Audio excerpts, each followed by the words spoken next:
For today's video guys ay panoorin natin yung magandang mga kapilya sa worldwide na siya guys, no? Buong mundo po siya guys. Actually, ang Iglesia ni Cristo ay matatag at matibay ang pundasyon po ng INC. So, supposed to be ganito yung yung light ng pagpapatayo siya.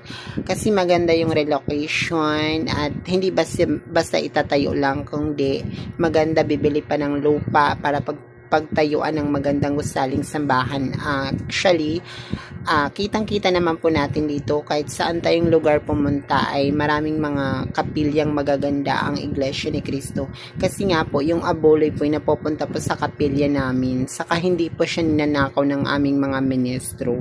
Marami kasing mga nagsasabi na pinapakain daw namin yung mga ministro namin. Supposed to be, hindi po yung totoo.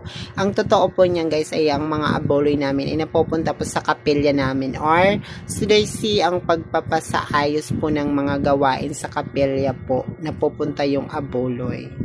The right place po para sa kaalaman po ng mga mang-uusig sa Iglesia ni Cristo. Pakinggan mo po ito ng ating ibabanggit dito ay napakahalaga po, no?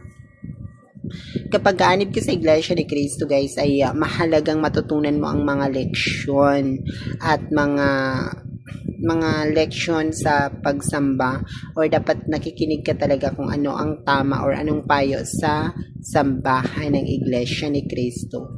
So, ito nga po guys, napakaganda ng aming mga lokal. Bukod dito guys ay naitayo po ito siya ni Cristo noon pa 2029, July 27, 1914 ay mayroon ng Iglesia ni Cristo, no?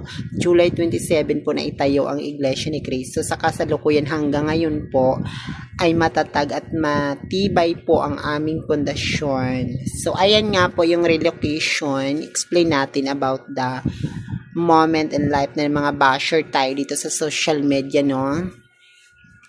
Kaya hindi talaga siya basta-basta masisira ng bagyo guys kasi hindi siya tinipid yung materials. Tapos ang materials nito guys ay nakaukit talaga sa ilalim ng lupa. Kahit bumagyo, lumindol man, hindi siya basta-basta masisira. Bukod sa ganda, no? Bukod sa galing at ganda ng aming kapilya ay na isaayos po talaga siya.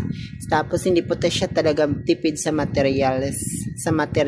Kasi pag tinipid mo yung materials, mababasag po ito ng lindol. So ayan nga po yung aming mga kapilya guys. Kahit saan ka pumunta po ay makikita mo talaga ang ganda at husay ng aming kapilya.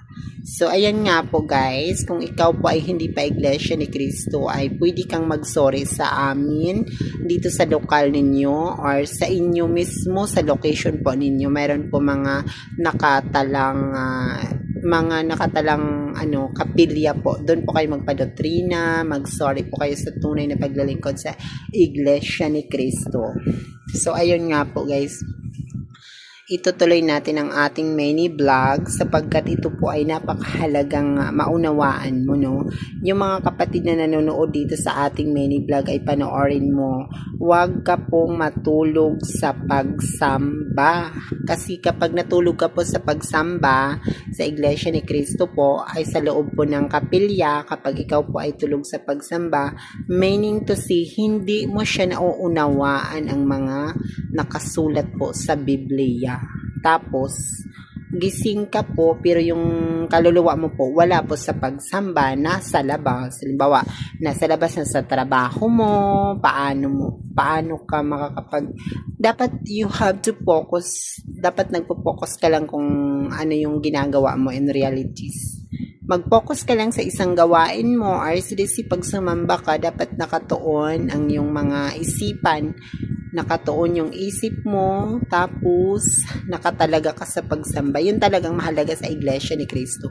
Kapag ikaw po ay member ng Iglesia ni Cristo, sa hindi pa po Iglesia ni Cristo dyan, ay ito po yung ating i-advise sa kanila. Magsuri lang po kayo sa tunay na paglalingkod at makinig po kayo ng mabuti para marong kayong matutunan in realities.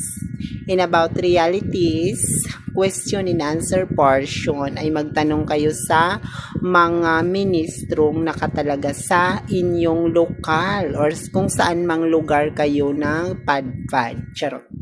Yun guys, dito tayo guys na i-continue lang natin no. Basically about the religious life kasi worldwide na siya no, sa ibang lugar, sa iba't ibang lugar o sa iba't ibang panig ng mundo ay mayroon ng mga nakatalaga na ano, mga religious. So hanggang ngayon ay matatag